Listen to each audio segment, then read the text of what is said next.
In the South, the Nigerian Customs Service will continue to review and strengthen its laws on ban on importation and the general customs practice to meet the template provided by the World Customs Organization.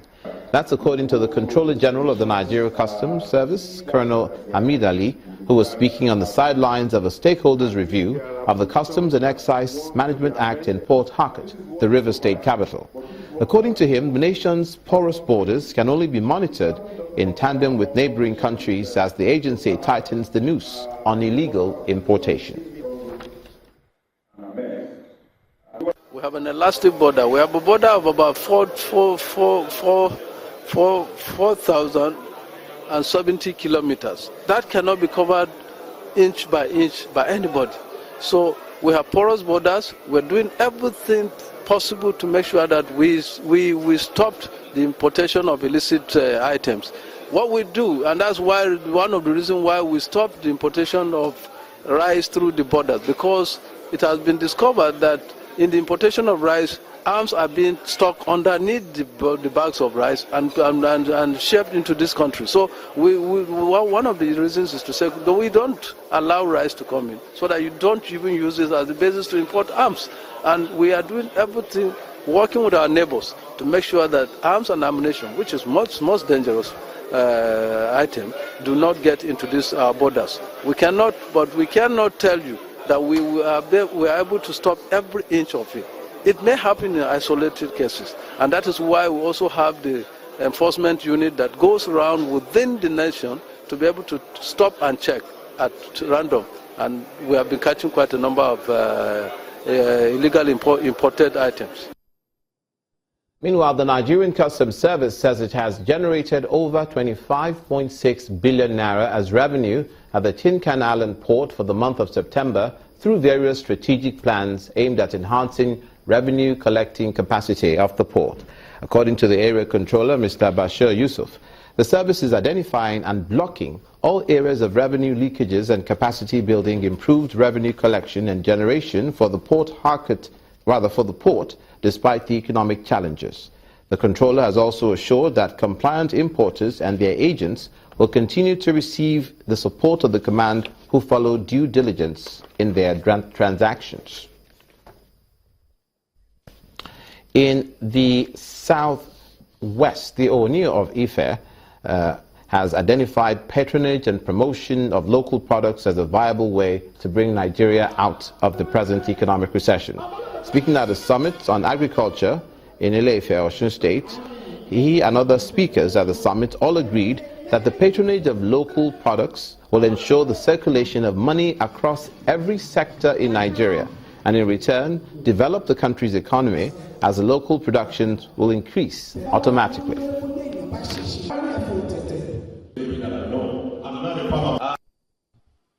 We have a recession, we all know. But how are we going to come out of it?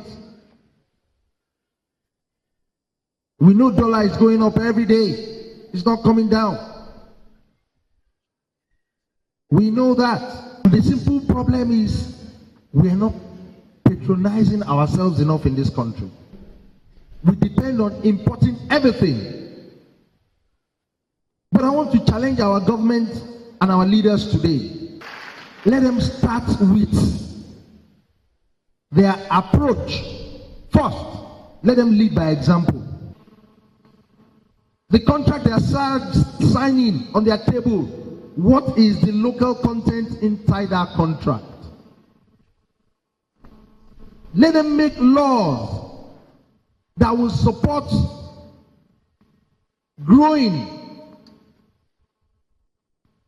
within the country. It's important. Enough of dumping. Enough of pressure on dollar. The situation we found ourselves in Nigeria today is self-inflicted. We have no business being poor because Africa has the largest arable land in the world today. The current economic situation requires a serious attention. Also in the southwest, less than 24 hours to the local government election in Ogun State, Assistant Inspector General of Police in charge of Zone 2, which comprises Lagos and Ogun State, Mr. Abdul Majid Ali, is advising troublemakers to stay away from the exercise, as the police will not condone any form of irregularity and indiscipline during and after the polls. Representing the Inspector General of Police at the stakeholders meeting held with members of political parties and security chiefs in Abeokuta, the state capital, the AIG also warned men and officers against all forms of indiscipline and unprofessional conduct. Meanwhile, the State Commissioner of Police, Ahmed Ilyasu, says that about 5,000 police officers will be on duty for the election. I want to use this opportunity to advise the parties to go back and put their house in order, as well as put their supporters in shape, not to allow us to use our big weapon. Because I have discussed with the Commissioner of Police, which I have told you that I discussed deeply with other service chiefs, that police will not fold our arms and allow things to go wrong. So my coming is again to warn you, to advise you, that Nigerian police and other service agencies are fully prepared to deal decisively with any group, any group of persons, to deal decisively, and that is all I have given. I have spoken with the brigade commander. Security is going to be tight. In Benue State, the Council of Nursing and Midwifery is confident that the Benue State School of Nursing and Midwifery at Makurdi, the state capital, can regain its accreditation status following massive rehabilitation work. A panel from the council paid a visit to the state governor, Mr. Samuel Otom, to sort out the grey areas following the withdrawal of the school's program owing to poor infrastructure and inadequate manpower. The accreditation panel from the Council of Nursing and Midwifery arrived at the school in Makurdi to inspect its facilities. Then it's off to the principal's office for a periodic audit of the academic programs and staff strength. Congratulations, my principal. They seem quite satisfied. In a separate visit, the Commissioner for Health in the state is just as pleased. The school that was almost a dead place is coming back to life. And very soon after the accreditation, we will have teeming population of the young men and women trying to become nurses. And I'm sorry for... The panel then goes into a meeting with Governor Otom, who shows his support for the training school. I believe that if by the grace of God we